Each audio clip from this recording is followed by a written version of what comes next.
Événement fantastique dans cette émission, c'est la venue du professeur Max.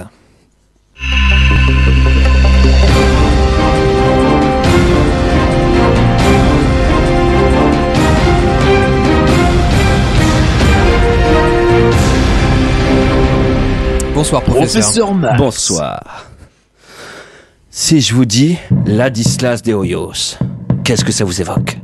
Une vallée. Ah, ça a l'air d'être un vieux ragard, ce bolos. Outre le charme désuet de son patronyme, Ladislas de Hoyos était un journaliste de terrain qui alla jusqu'à traquer Klaus Barbie, l'ex-chef de la Gestapo de Lyon, jusqu'en Amérique du Sud. Ladislas de Hoyos le rencontra à son domicile lors d'un entretien filmé. Klaus Barbie se faisait alors passer pour un autre. Petit malin. Ladislas lui montra sa photo de sa période SS. Et Klaus Barbie lui répondit « Je ne connais pas cet homme. Ich bin pas moi. Nein, nein, nein, nein, nein. » Ce faisant, Ladislas de Hoyos récupéra la photo, fit analyser les empreintes et permit donc d'identifier, localiser et faire arrêter un criminel de guerre nazi.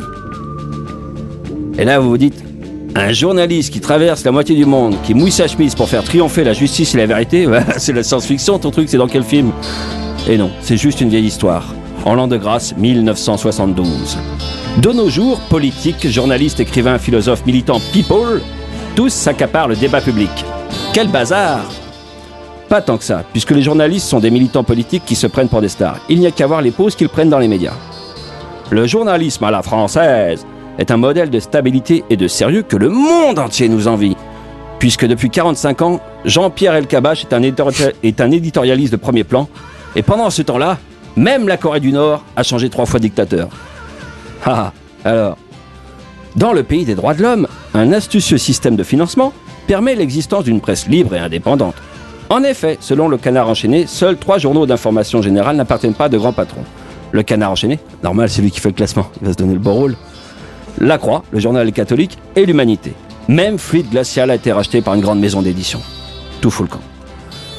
Au généreux mécénat désintéressé de Serge Dassault, Patrick Drahi, Xavier Niel et autres patriotes, s'ajoutent 60 millions d'euros de subventions publiques annuelles pour la presse papier afin de garantir le droit à l'information du peuple souverain. On distingue 2 grandes catégories d'éditorialistes. Les éditorialistes de gauche, gavés par les patrons et les subventions qui nous traitent de racistes et fascistes à longueur de temps. À ne pas confondre avec les éditorialistes de droite, gavés par les patrons et les subventions qui nous traitent d'assistés et de paresseux à longueur de temps. Je voudrais mettre en avant un sacré personnage que le monde entier nous envie. Il est un véritable phare de la pensée des temps modernes. Il s'agit bien sûr, vous l'avez reconnu, de Christophe Barbier. Alléluia! Il nous a fait l'honneur d'être en ce moment même à Nantes aujourd'hui pour une conférence. Ah, petit vénard, c'est nantais. C'est donc normal qu'on s'y intéresse. Non pas que les autres ne soient pas dignes d'intérêt, hein. Telle Rokhaya Diallo, l'ardente militante anticolonialiste, antiraciste, chroniqueuse chez Hanouna, sur la chaîne du milliardaire Bolloré. Bolloré qui, accessoirement, a fait sa fortune sur l'exploitation de l'Afrique et des Africains. Bon, ça la fout mal pour une anticolonialisme, enfin bref, passons. Ça fait des années que je l'observe, Christophe Barbier. Comment le rater d'ailleurs avec ce style si particulier qui oscille entre le vieux beau gominé et la fin de race dégénérée? Comme disent certaines mauvaises langues, dont je me garde bien de citer le nom pour ne pas leur faire de publicité. Ah, il faut le voir avec sa fameuse écharpe rouge qu'il garde même en été. Oh, dommage qu'on soit à la radio. Je vous aurais montré cette photo de l'été dernier où il apparaissait rouge comme un écrevisse, posant en t-shirt couleur cacadois, entouré de sa fameuse écharpe.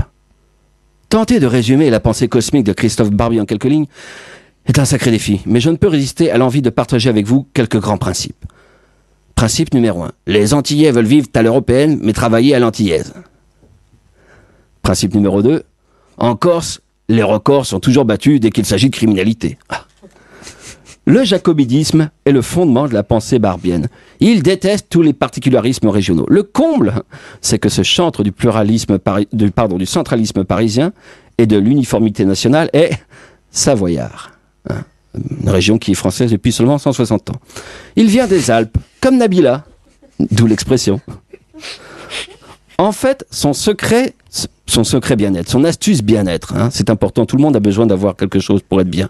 Son astuce bien-être à lui, c'est d'être toujours du côté du pouvoir. C'est pas con. Christophe Barbier est aussi très impliqué dans le domaine économique où ses analyses ne manquent pas de panache, notamment contre le péril vieux. Est-ce que vous lui donnez raison est-ce que les retraités doivent payer? Oui, ceux qui sont nés entre 45 et 55, les baby-boomers, ils n'ont pas connu de guerre mondiale ni coloniale, ils n'ont pas connu la crise, ils ont grandi dans les 30 glorieuses, ils ont eu peu de chômage, voire pas du tout, ils ont trouvé de bons postes, ils ont pris leur retraite à un moment où on peut la financer, ils ont gagné de l'espérance de vie, parce qu'on n'avait pas prévu leur naissance, mais ils vont vivre très longtemps. Tout ça financé par la solidarité, pas financé sur leurs économies. En plus, ils ont vécu les années 60, ils étaient jeunes, au moment du rock'n'roll, de la libération des mœurs, ils ont épanoui leur sexualité entre la fin de la syphilis et le début du sida. Enfin bref, c'est des enfants gâtés. C'est des enfants gâtés du... Il est plus drôle que toi, Sir Max. C'est pour ça que je l'ai mis en citation comme bouquet final, n'est-ce pas? Salauds de vieux qui ont connu Johnny Beau quand nous on le connaît mort. Ah, attention, extrait. Et en même temps, cela renvoie quand même au problème majeur de la France. Leur rapport au travail, leur rapport à l'effort. On aime bien ne rien faire. On aime bien ce farniente. Il est culturel, c'est très bien. Mais vu la situation économique, l'idée d'un immense coup de collier où les gens renonceraient à une partie de leurs vacances est toujours d'actualité. Ce qu'il faut aux Français, c'est une bonne guerre. Il a bien raison, Christophe. Nous voilà sauvés. Il est aussi un grand partisan de la liberté d'expression. Il est balèze en matière de liberté d'expression. Il a réussi à faire passer Marine Le Pen pour une gauchiste sur le thème de la censure. Faut le faire. Oh, sérieusement, c'est pas à la portée de n'importe qui, n'est-ce pas? Vous avez dit, ça se régule aussi Internet. Vous regardez la Chine, les Chinois... Si les dictatures arrivent à traiter Internet, pourquoi les démocraties ne se dotent pas d'un outil pour dire, attendez, on n'a pas le droit sur Internet de dire des propos? Eh bien, monsieur Barbier, parce que ce sont des démocraties. Mais non. Extraordinaire. On aurait dû l'inviter, en fait. C'est Marine Le Pen qui lui fait la leçon, là, on est d'accord. Oui. Alors, évidemment, cette séquence a été réalisée sans trucage, hein, je tiens à le préciser. Mais là où Christophe Barbier est exceptionnel, c'est par l'aplomb, la sincérité et la bonne humeur avec laquelle il nous crache à la gueule. C'est déconcertant, c'est son truc. Il a ainsi été le seul à se rendre au Yabon Awards, sorte de cérémonie qui décerne un prix aux teneurs de propos racistes anti-noirs. Ah oui, c'est le seul, il était fier. Oui, Christophe Barbier est cool. D'ailleurs, il est tellement cool qu'il a fait un spectacle d'humour avec Marc Jolivet, featuring Gérard Miller. Et il y en a qui vont voir Dieudonné. Oh, on se demande vraiment pourquoi. Grâce à son talent, Christophe Barbier est aussi un acteur de cinéma de premier plan. Et oui, c'est un aspect méconnu. Il surpasse même Belmondo et Alain Delon. Il a joué dans le film de sa compagne qui s'intitule Doute. Vous n'en avez jamais entendu parler? Et pourtant, nous l'avons tous financé avec nos deniers. Écoutez sa réplique digne de Michel Audiard. Quand tu me regardes, tu trouves pas que je ressemble à un canton suisse? Profil d'une neutralité absolue, regard clair et franc. C'est du lourd, c'est génial. En plus, il joue dans ce film avec Benjamin Biolay. Oh, quelle ambiance! J'adore ce film. Il fait passer Jean-Luc Godard pour un comique troupier, tu vois. Les cinéphiles comprendront. Oui, Christophe Barbier est sympa. Vous ne l'avez pas vu faire des pompes et faire le poirier sur BFM TV? Enfin, lol, quoi! Que demande le peuple? Outre le rayonnement journalistique qu'il offre outre le rayonnement journalistique qu'il offre au peuple de France, Saint Christophe Barbier est aussi le sauveur de la chanson française. Il rappe. On vous écoute.